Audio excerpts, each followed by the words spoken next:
Bob, this is beautiful work, man. Excellent. The stuff that you're missing on the post-up stuff I'm going to talk about is really, really simple. But, excuse me, I want to walk through your face-on view. I mean, your head is staying perfectly centered. From down the line, you can see you're overdoing too much of a good thing. You don't have to get quite so steep with your shoulders. That right shoulder is a little elevated and your shoulder's just a little steep, so it could feel a little bit uncomfortable there. So your shoulders can just turn a little bit flatter. That's really, really, really steep there. But the big picture stuff is the turn is stunning. I mean, you did such a huge change of learn to coil up your body and rotate correctly and not have your head moving. And then the only thing that you're missing on the downswing is just moving a little bit too far laterally. So your hips will tend to do one of two things, or they do two things in the swing. They rotate, obviously, and then they move laterally. And one will tend to dominate the other. And so what's happening here is that you're doing a great job.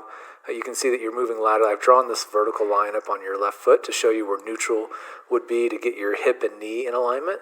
But do you see how you move past it?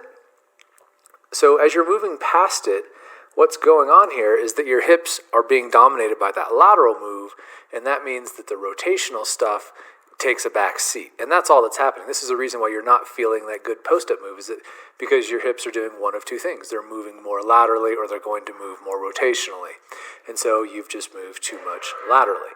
So that's all that's going on here. But otherwise, I mean, dude, this stuff is excellent. But once you're here, you should be posting up that knee, posting up that leg, and turning your hips out of the way. But you just kind of keep moving laterally, and that's the disconnect. Otherwise, dude, this stuff is so good, so much better. So, reps-wise, what we're looking for, my goal for you, is to build the entire swing as one drill. So it's not that we work on this drill for thousands and thousands of reps, because as we group all of these movements together and we stack the arm in and the club in and the ball in, once we're doing all of those movements holistically as one piece correctly, that's the goal, is to then do that one drill 3,000 to 5,000 times. So to answer your question in terms of how many times we need to do this, we need to do this to the point of proficiency that we can continue to work on it, but we don't mess it up when we stack something else on there. So how do you know when you're ready to add another piece or how many reps you need to do? You have to challenge your brain to take the next step, right? So the time that you're going to know when you have done enough reps and you're ready to stack the next piece on to build the entire dead drill as one single drill, one thing, one rep, is you get to a point where, like, okay, I feel like I'm doing this really, really well. I'm consistent. I'm hitting my checkpoints every single time. My left hip is in neutral. My knee is in neutral. My post-up is good. My shoulders are square, blah, blah, blah, blah, blah, right? Doing all those things right. And you've done that however many times to the point where you feel like, all right, I want to challenge myself and try that next piece. Then what you do is you stack the left arm on there and you check your backswing. Okay, now that I stacked my left arm into this, so we would imagine just your left arm is sticking out here, then did I do that drill with my left arm out and did something change? Did my head start to move off the ball? Did I lose my right hip line? Did I tilt my shoulders? Did I dip? Did my head move up? Did it move down? Whatever. You start paying attention, because obviously the drill never changes. Once you do this basic core body movement, every piece that you stack on there, everything should stay exactly the same. So that's when you know you're ready to stack the next piece on. So you stack the left arm on, and if your drill looks exactly like this, except of course we need the post up earlier here, then you're jamming and you're ready to go. And then you start repping at that point, like, all right, dude, I feel like I can do this drill, my body drill correctly, the dead drill correctly with my left arm on there. And now I want to see what happens. Do I screw it up when I add the club? And then so on and so forth. And that's how you know when you're ready to go. You have to challenge your brain. You can't just keep doing the same thing super slow either.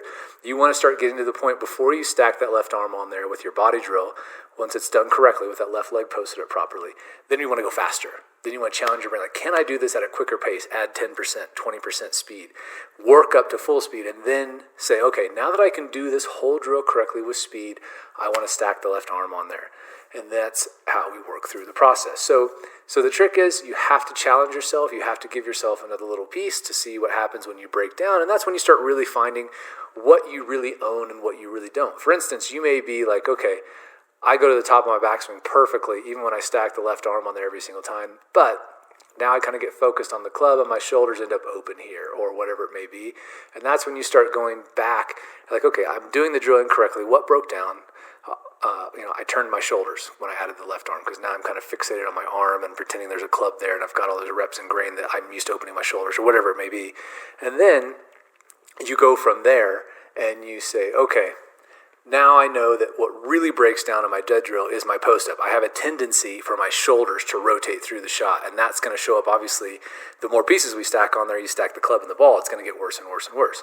So when you go back and drill just body only, then you start really paying attention to that post-up move and what you feel in your shoulders, because you know as you stack the next piece on and your brain gets that next challenge, then you know what's going to tend to fall apart. So that's the sequence for working through all this stuff, so I hope that helps you understand how you challenge yourself as you move forward.